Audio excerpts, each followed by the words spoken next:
योगी राज में बदमाशों का हो रहा ताबड़तोड़ एनकाउंटर। पहले अतीक अहमद का शेर असद एनकाउंटर में हुआ ढेर। अब गैंगस्टर अनिल दुजाना को एसटीएफ ने एनकाउंटर में ठोका। गैंगस्टर के एनकाउंटर पर ओवैसी को क्यों लग रही मिर्ची? असद के बाद अब अनिल दुजाना पर क्या बोले ओवैसी? गुरु गोरक्षनाथ पीठ के महंत और उत्तर प्रदेश के मुख्यमंत्री योगी आदित्यनाथ के राज्य में गुंडे, बदमाशों और माफियाओं के खिलाफ ताबड़तोड़ एनकाउंटर जारी है। अभी कुछ ही दिनों पहले अप्रैल में जहां कुख्यात माफिया अतीक अहमद के बेटे असद और उसके शूटर गुलाम को एसटीएफ ने झांसी में ठोक डाला था, तो वहीं अब पश्चिमी यूपी के कुख्यात गैंगस्टर अनिल दुजाना को भी गुरुवार को एसटीएफ ने जिला मेरठ में हुए एक एनकाउंटर में मार गिराया। इन दोनों एनकाउंटर में एक बात खास है कि असद जहां मुसलमान था तो वहीं अनिल दुजाना हिंदू था, जिसका मतलब साफ है कि योगी राज में गैंगस्टर ही होता है, हिंदू या मुसलमान नहीं। लेकिन इसके बावजूद जब माफिया अतीक अहमद के बेटे असद को एसटीएफ ने 13 अप्रैल को एक एनकाउंटर में मार गिराया था, तो हैदराबाद के सांसद असदुद्दीन ओवैसी ने योगी सरकार को खूब कोसा था। तो फिर क्या जुनैद और नसीर के मारने वालों को भी गोली मारोगे? बताओ बीजेपी वालों, जुनैद और नसीर को जिसने मारा तुम उसका भी एनकाउंटर करोगे? नहीं करोगे तुम। इसलिए नहीं करोगे क्योंकि तुम मजहब के नाम पर एनकाउंटर करते हो। मारो जुनैद और नसीर के कातिलों को। नहीं मारोगे, अब तक एक पकड़ा गया, 9 गायब। नहीं करोगे। ये कानून की धज्जियां उड़ रही, एनकाउंटर नहीं। तुम कॉन्स्टिट्यूशन का एनकाउंटर करना चाहते हो। तुम रूल ऑफ लॉ को कमजोर करना चाहते हो। फिर कोर्ट किस लिए है? अदालत किस लिए है? सीआरपीसी, आईपीसी किस लिए है? जजेस किस लिए है? पब्लिक प्रोसिक्यूटर किस लिए है? अगर तुम फैसला करोगे कि गोली से इंसाफ करेंगे तो फिर बंद कर दो अदालतों को। जजेस क्या काम करेंगे फिर? कानून की बालादस्ती, रूल ऑफ लॉ रहना चाहिए ना? नहीं, आप तय करेंगे। अरे ये काम कोर्ट का है, आपका नहीं है। आप पकड़ो मुजरिम को। कोई कत्ल करता है तो सजा दिलाओ उसको, 12 साल 14 साल लाइफ दिलाओ।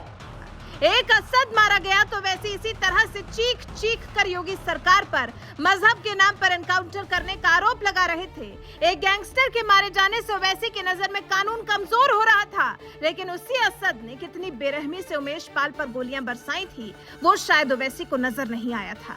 इसलिए असद के एनकाउंटर पर योगी सरकार को कोसने में लगे हुए थे। और अब 4 मई को जब एक और गैंगस्टर अनिल दुजाना को एसटीएफ ने एक एनकाउंटर में मार गिराया, तो ओवैसी क्या कह रहे हैं, सुन लीजिए।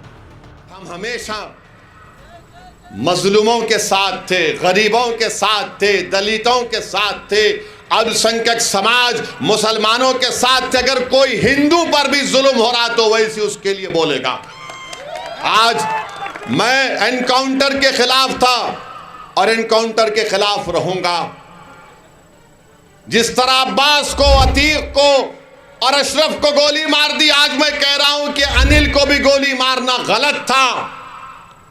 एनकाउंटर से रूल ऑफ लॉ कमजोर होता है, संविधान से लोगों का यकीन कम होता है। कोर्ट की क्या जरूरत है? सजा देना कोर्ट का काम है, गोली से किसी को सजा नहीं दी जाती।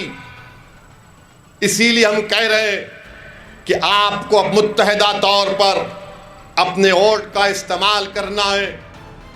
हैदराबाद के सांसद ओवैसी ने गैंगस्टर असद अहमद के मारे जाने पर किस तरह से छाती पीटी थी, वो पूरे देश ने देखा था।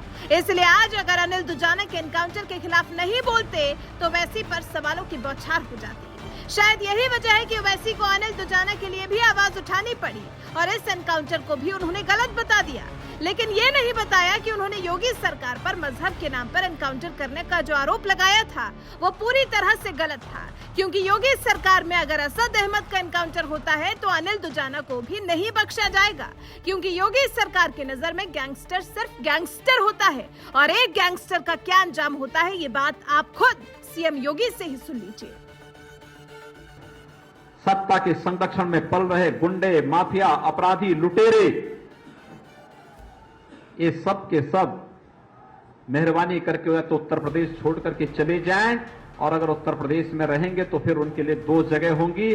मुझे लगता है उस जगह कोई भी नहीं जाना चाहेगा और उसके बारे में तय कर लें क्या होना है। सीएम योगी ने तो साल 2017 में ही गुंडे बदमाशों और माफियाओं को चेतावनी दे डाली थी कि कायदे से रहोगे तो फायदे में रहोगे। जो कायदे से रहे उन्होंने गले में तख्ती डालकर थाने में सरेंडर कर दिया और जो योगी की चेतावनी के बावजूद पुलिस से पंगा लेने की हिमाकत कर रहे थे, उनका क्या अंजाम हो रहा है, ये बात आप कुख्यात गैंगस्टर अनिल दुजाना और माफिया अतीक अहमद के बेटे असद के एनकाउंटर से आसानी से समझ सकती है। बहरहाल गैंगस्टर के एनकाउंटर से जिस तरह से ओवैसी को तकलीफ हो रही है, इस पर आपका क्या कुछ कहना है? अपनी राय हमें कमेंट कर जरूर बताएं।